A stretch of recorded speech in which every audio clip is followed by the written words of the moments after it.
Chapter 3 Participants in International Management. Usually we have three types of participants in international management. We have the focal firm, initiator of international management transactions, including multinational enterprises and small and medium enterprises. Number two, we have the distribution channel intermediary. He's a specialist firm providing logistics and marketing services in the international supply chain. Number three, the facilitator, which is a firm providing special expertise in legal advice, banking, custom clearance, market research, and similar areas. This is the figure showing a car that is involved supplying from different countries. For example, there are parts from France, US, United Kingdom, Japan, Germany. All these countries are involved in producing this one product. Also, another example, we have Dell computers. Dell make various products, each with its own value chain. The total supply chain for a notebook computer, including multiple tiers of suppliers, involves about 400 companies, primarily in Asia but also in Europe and America. So they need 400 companies located in 3 different areas. On a typical day, Dell process orders for 150,000 computers, which are distributed to customers around the world, with non-US sales accounting for 40%. The shipping will be handled via air transport from Dell Malaysia factory to Dell US through a charter Chinese airlines that fly to Nashville 6 days a week, with each jet carries 25,000 Dell notebook, or this will cost 242 pounds. One of the hallmarks of Dell value chain is collaboration. CEO Michael Dell and his team constantly work with their supplier to improve Dell value chain. So the core of this company is developing a long-term relationship with their suppliers and acting as a family by collaborating together so they can produce the required number of computers. By managing this vast supply chain from different countries, from about 400 companies, which is very huge supply chain, so they have to focus on collaboration in order to manage this supply chain effectively to produce their product in the right way. The multinational enterprise as the focal firm. We said a multinational enterprise is a large organization with a network of production plants, regional headquarters, and country subsidiaries in numerous countries. Example, Nestle, Sony, Unilever, Nokia, Ford, Citibank, Shell Oil, or all of these are examples of multinational corporations operating in different countries. This table ranks these multinational corporations according to their sector and give them ranking. For example, we have healthcare, GlaxoSmith, Novartis, Baxter International, the consumer staples, Procter & Gamble, Unilever, China, Dairy, Honda. These are examples of multinational enterprises ranked according to the sectors. The SMEs as a focal firm. A small or a medium-sized enterprise is a relatively small player in its respective industry. They usually have maximum 500 employees to be considered a small or medium enterprise. SMEs can be more flexible and quicker to respond to international opportunities because they are smaller, so they are more flexible to adapt quickly to the changes in the external environment, as limited resources often prevent them from engaging in the foreign direct investment. Small medium enterprises internationalize via exporting, joint venture, contractual arrangement. So because they are small companies, they can't enter a foreign market alone, so they usually export to this market or make a joint venture with a company there or a contractual agreement. The Born Global as a focal firm, it's a relatively new breed of the SMEs that undertakes early and substantial internationalization, primarily a niche player, displays high degree of entrepreneurial orientation, proactiveness, and customer service, now make up the fastest growing segment of experts in most countries. So here he have to have a competitive advantage or something that differentiate him so he can go international, which is be difficult because he is a small or a medium enterprise. So he has to own a good competitive advantage to do so and enter the expert market strongly. This graph shows how this type of SMEs develop. They usually start by developing their product or process and they start selling it domestically. Usually takes 2 years to start exporting and they will start manage transition issues early and making profits. Some will exceed 100 million.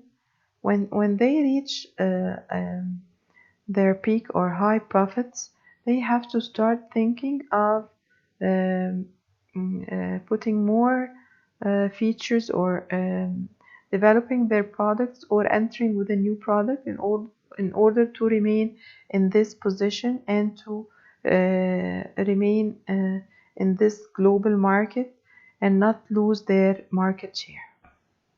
The common characteristics of these born global firms: they are early, rapid, substantial internationalization, fewer financial and more resources than the traditional multinational enterprises, often formed by strong entrepreneurs, often technically superior in a given product category.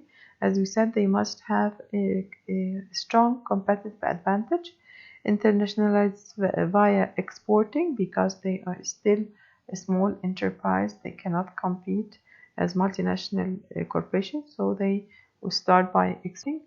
Heavy use of information, communication, and technologies.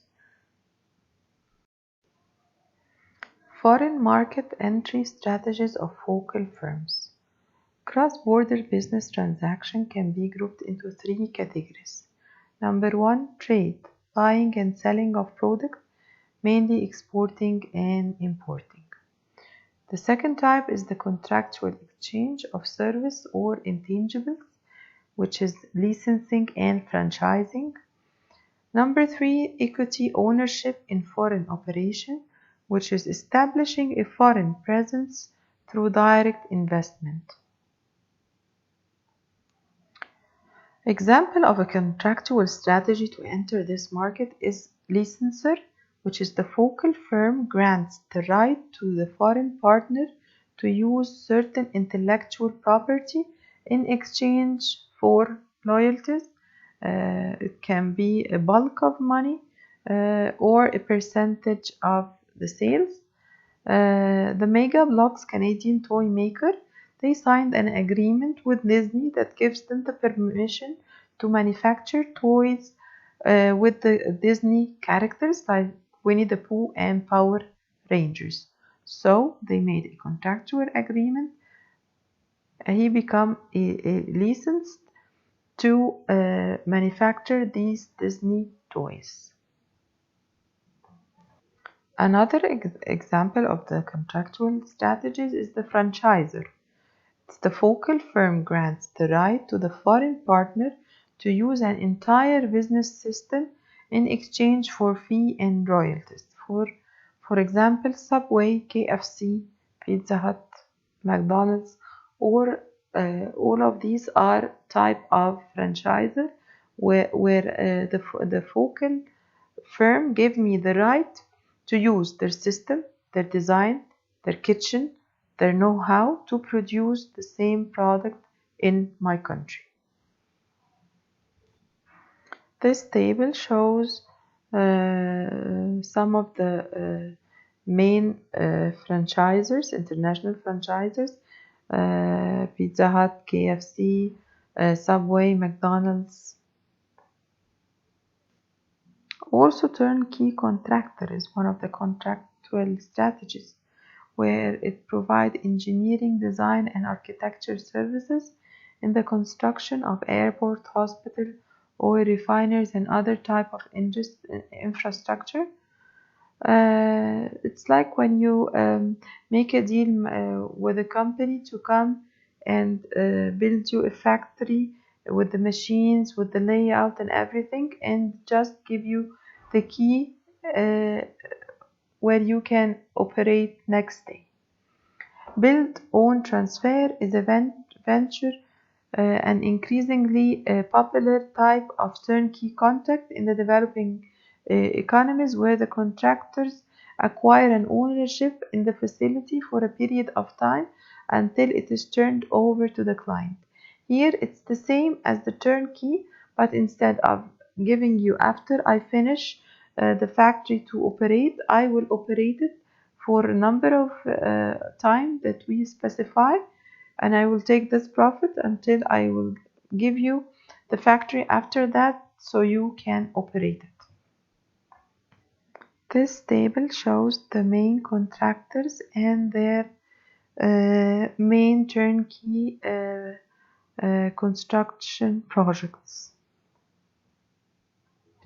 International collaborative venture arrangement in which partners pool their resources and share the cost and risks of the new venture. Through an ICV, a focal firm can exploit partners' complementary technologies and expertise, avoid trade barriers, connect with customers abroad, and configure value chains more effectively, a middle ground strategy between the exporting and foreign direct investment. We have two types of international collaborative ventures. The joint venture, where one firm creates and jointly owns a new legal entity together with another firm. This advantage because they share the costs, risks, gain access to the needed resources, gain economies of scale, pursue long-term strategic goals. Of course, because the two firms are going to work together, so they will exchange information, expertise. They will take responsibility together of the costs and the risks, so it will of course be a better strategy. Another international collaborative venture type, the project-based collaborative venture. Here the firm collaborates with foreign partner on a certain product with a relatively narrow scope and well-defined timetable without creating a new legal entity, often used to share the cost and risk of known intensive research and development projects. Here they are not going to work together as two entities forming one entity together. No, they will just collaborate on a certain project. Once this project is over, this collaboration ends. Here's an example of project-based collaboration where Cisco system has expanded much of its operation through strategic alliances with key foreign players. So with Japan, Fujitsu to jointly develop routers and switches that enable clients to build internet protocol networks for advanced telecommunication. This was the project they collaborated on. Also in Italy, it teamed with the telecom company Tel to jointly develop network solution for the convergence of voice, data, video to meet growing global demand. This is another project that it collaborated with an Italian company. Distribution channel intermediary. It specializes in physical distribution and marketing service. It connects the focal firm with the end user in the foreign market. Assist the focal firm by providing logistics services such as warehousing, customer support, especially critical to exporters based either in the home country or in the foreign country. Of course, I can use them because they are more specialized in this country. They know the customers, they know the logistics of this country. They can help me in the customer support because I'm not located in this country.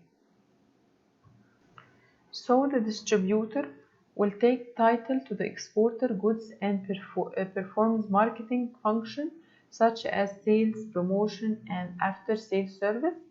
Serves as extension of the firm in the foreign market, performing many downstream marketing functions. As if he is acting as as me in this foreign country. Agent and manufacturer representatives. The agent, who can also known as a broker, doesn't take title to the goods. He works on a commission basis. Manufacturer representatives works under contract to the exporter to represent and sell its goods, act as a contracted salesperson in a designated territory. So the difference here is that the agent doesn't take a title, he works on a commission basis. I have no agreement with him. If he sell my products, he will take a commission. If he doesn't sell it, he takes nothing. While the manufacturer representative, no, he acts as my image. He acts as a salesperson that is responsible of this area. He represents my products in this area. The retailer, stores that mainly serve regular consumers. They can be large firms, sell directly to retailers by passing distributor, wholesalers. Retailer provide direct access to retail customers. For example, such as Carrefour, IKEA, Toys R Us, Walmart, Zara. These all are types of retailers. This is a table showing the main retailers ranked according to percentage of sale in the foreign country. Trading company, it's based in the home country. A trading company is an intermediary that engage in import and export of a variety of products. Large trading companies such as Cargill are high volume, low margin reseller. Many trading companies deal primarily in commodities such as grain, minerals, coal, and metals. They usually deal with different products that they export and import from this country to another and import from another country to this country. This table also shows the world's largest trading company ranked according to their profits. The role of trading companies in the international management. Trading companies work with remarkably low margins. They tend to be high volume, low margin reseller. 5 of the 10 largest trading companies are based in Japan. Trading companies have historically played a very important role in Japan's external trade, being an island economy and lacking most raw materials needed for industrialization. Japan had to import them. So trading companies are also more common in South Korea, India, and Europe. Expert management company. It acts as an expert agent on behalf of the focal firm based in the home country. It finds experts, customers, negotiate the terms of the sale, arrange the international shipping, typically for small exporters, more specialized in specific industries and geographic area. Of course, it will be better because they are specialized in specific industries and specific areas, so they know the laws and regulations and the procedures required in order to finish the process of exporting. Online intermediaries. Example include Amazon, Dell, eBay, Alibaba, but it's English language portal based in China, but it's specialized business to business exchange only. Here in Egypt, you can see souq. It's the same idea. It generates products from different sellers and it put them on one site where you can buy easily.